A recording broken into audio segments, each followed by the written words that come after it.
Mirror Work, Day 9. Loving Your Inner Child, Part 2. Today, you use mirror work to forgive the past and begin to love the beautiful child within. How are you and your inner child today? Are you getting to know each other a little better?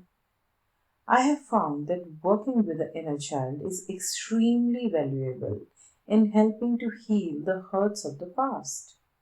We are not always in touch with the feelings of the frightened little child within us. If your child was full of fear and physical or verbal battle, you may have a habit of mentally beating yourself up. When you do this, you are continuing to treat your inner child in much the same way. The child inside, however, has no place to go. Many of us have an inner child who is lost and lonely and feels rejected. Perhaps the only contact we have had with our inner child for a long time is scold and criticize it. Then we wonder why we are unhappy. We cannot reject a part of ourselves and still be in harmony within. Today, let's use our mirror work to move beyond our parents' limitations and connect with the little lost child inside. Let's forgive the past and begin to love this beautiful child within. This child needs to know that we care. Most of us have buried many feelings and hurt from the past.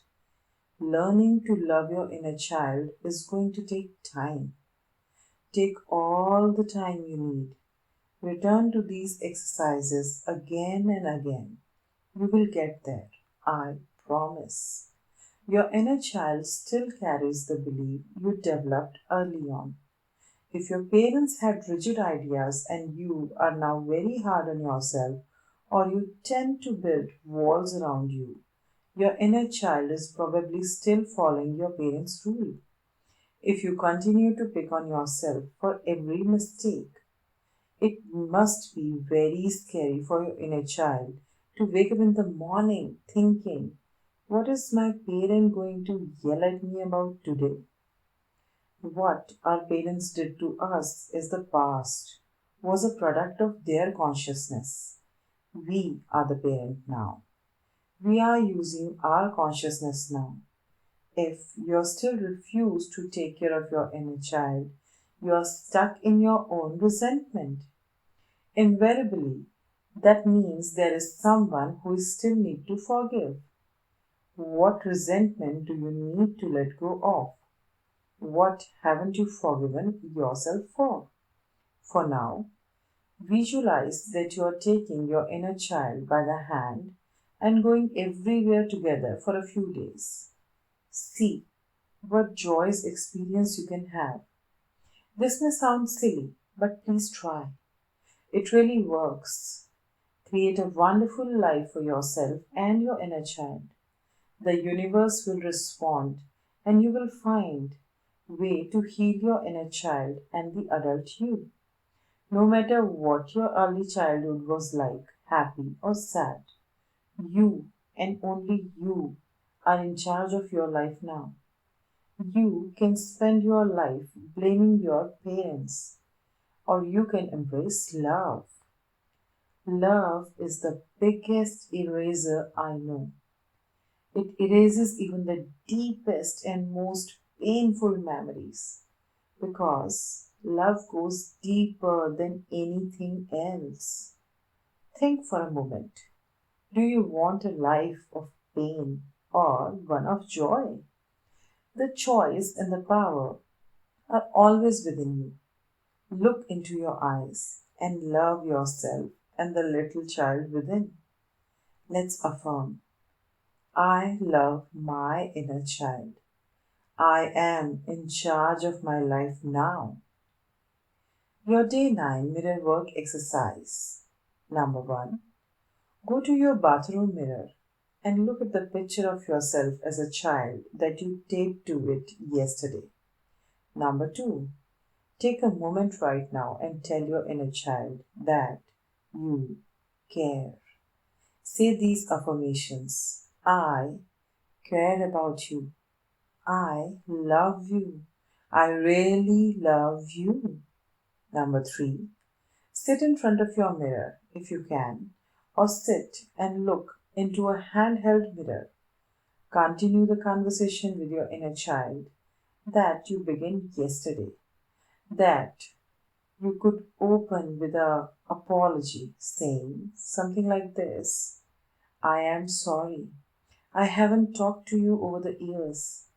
I am sorry I scolded you for so long. I want to make up for all the time we spent together from each other. Number 4. If you haven't talked to your inner child in 50 or 60 years, it may take some time before you feel like you're reconnecting, but be persistent. Eventually, you will make a connection. You may feel the child inside you. You may hear the child inside you. You may even see the child inside you. Number 5. Keep your tissue box nearby. It's okay to cry while you're talking to your inner child. Tears will help you to break through the breakthrough and the connection with the child inside you. The power is within you. Day 9 journaling exercise. Number 1. When you were little, what did you really like to do? Write down everything that comes to mind. When was the last time you did any of these things? Too often, the parent inside us that stop us from having fun because it's not the adult thing to do. Number 2. Now put down your journal and go outside and play with your little child. Have fun. Do the silly things you loved to do when you were young, like jumping in a pile of leaves and running under the garden sprinklers. Watch other children at the play. It will bring back memories of the games you enjoyed. If you want more fun in your life, make the connections with your inner child and come from the space of spontaneity. I promise that you will start having more fun. Your heart thought for day 9. I am willing to change and grow. You are willing to learn new things because you do not know it all. You are willing to drop old concept when no longer works for you. You are willing to see your behavior and say, I don't want to do that anymore. You know you can become more of you are, not become a better person. That would imply that you're not good enough, which isn't true, but more of who you really are. Growing and changing is exciting, even if you have to look at some painful things within yourself in order to do so. Your day 9 meditation, loving the inner child. Go back in time.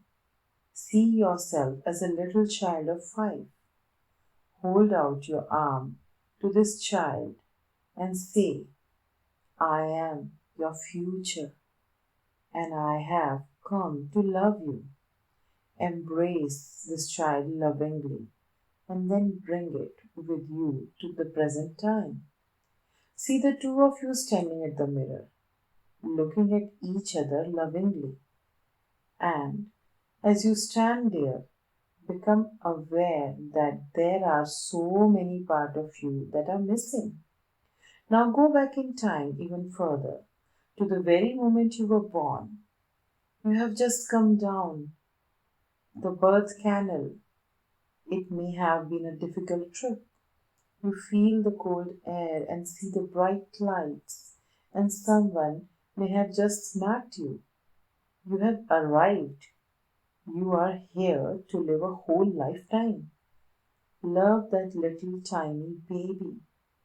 Love that baby. Now, move forward in time to the moment when you begin to walk.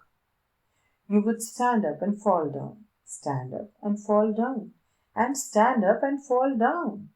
And then suddenly you were standing and you took a step and another step and you were walking. You were so proud of yourself. Love that child. Love that child. Then move forward in time to your first day at school. You didn't want to leave your mother, but you did. You took your first step over the threshold of your school. You were scared, but you did it. You were doing the very best thing you could. Love that child. Love that child. Then remember your life around the age of 10 and everything that was going on there. It may have been wonderful. It may have been difficult. You were doing the very best you could to survive, and you made it. Love that child. Just love that child. Now go forward to the time you were entering puberty and remember all that was going on.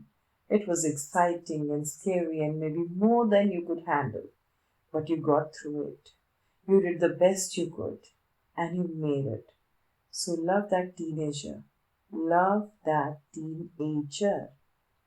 Go to the time of your first job and how exciting it was to earn money. You wanted so badly to make a good impression that there was so much to learn. But you did the best you could and you succeeded. Love that person. Just love that person. Remember the first time you were rejected and loved and how much your heart hurt. You were sure no one would ever love you again. You were in such pain. You did the best you could and you made it. Love that person. Love that person. Then go to the another milestone of your life. It might have been embarrassing or painful or wonderful. Whatever it was, you were doing the best you could at that time with the understanding, knowledge, and awareness that you had then. So love that person. Love that person. Now gather all that many parts of yourself and bring them forward to the present. See yourself standing in front of the mirror with all of your sleeves and realize that you are looking at the richness and fullness in your life. Of course, there were difficult times and painful times and embarrassing times and times of confusion. And that's all right. That's all part of life. Love all of yourself. Now turn around and as you look ahead, see a person standing before you with arms outstretched, saying, I am your future and I have come to love you. Life is an endless opportunity to love yourself, past, present, and future. Loving and accepting every part of yourself is healing. How can you possibly be whole or healed if you are rejecting any part of yourself? Healing is to make yourself whole again. Love yourself, every part of yourself, and be whole. All is well, and so it is. Thank you, thank you, thank you.